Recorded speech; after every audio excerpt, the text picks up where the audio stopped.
Shalom, j'aimerais savoir si en tant que Noachide et femme, le droit ou j'ai le droit ou même le devoir de faire des ablutions, de me couvrir la tête lorsque je prie.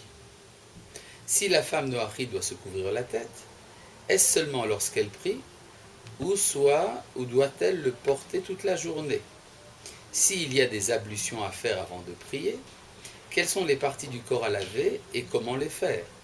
Selon le Rav Dinovitz, les 7 lois de Noach ont plusieurs nuances.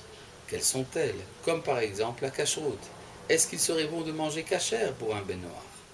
J'ai tant de questions sur les lois que nous pouvons ou que nous devons faire en tant que non-juifs, mais en tant que personne qui veut les faire, les actions qui plaisent à Dieu. Où puis-je puiser la source? Car j'écoute énormément énormément de raves où je vais lire énormément de choses sur les sites juifs, mais je ne sais pas trop où sont les limites pour un non-juif.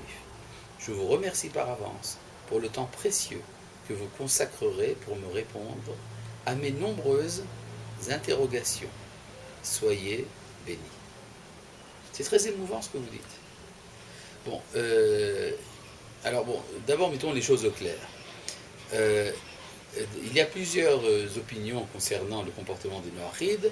L'opinion que nous promouvons à Brit Olam, dans notre centre Noachide mondial, c'est que à partir du moment où il a pris l'engagement solennel de respecter les 7 lois Noachides et qu'il reconnaît leur origine révélée par la Torah, eh bien à partir de ce moment-là, il peut ajouter à son comportement autant de commandements tirés de la loi juive qu'il désire. Et cela sera en fonction de son aptitude spirituelle, de ses besoins spirituels propres.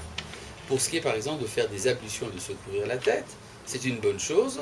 Vous pouvez le faire de la manière qu'il vous plaît. Si vous voulez le faire à chaque fois, par exemple, que vous voulez manger, faire des ablutions, c'est très bien, ce n'est pas obligatoire. De même, se couvrir la tête est un acte de pudeur qui est tout à fait honorable et respectable, mais qui dépend également de la société dans laquelle vous vivez. Par exemple, je pense qu'il y a des sociétés en Afrique noire où se couvrir la tête est absolument hors de question, étant donné qu'on ne se couvre pratiquement pas le corps.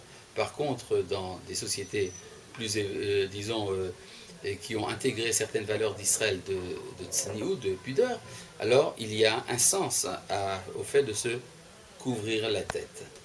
Quelqu'un qui n'a pas pris sur lui les 7 mitzvot, et qui veut faire une mitzvah rituelle, alors il ne peut pas le faire.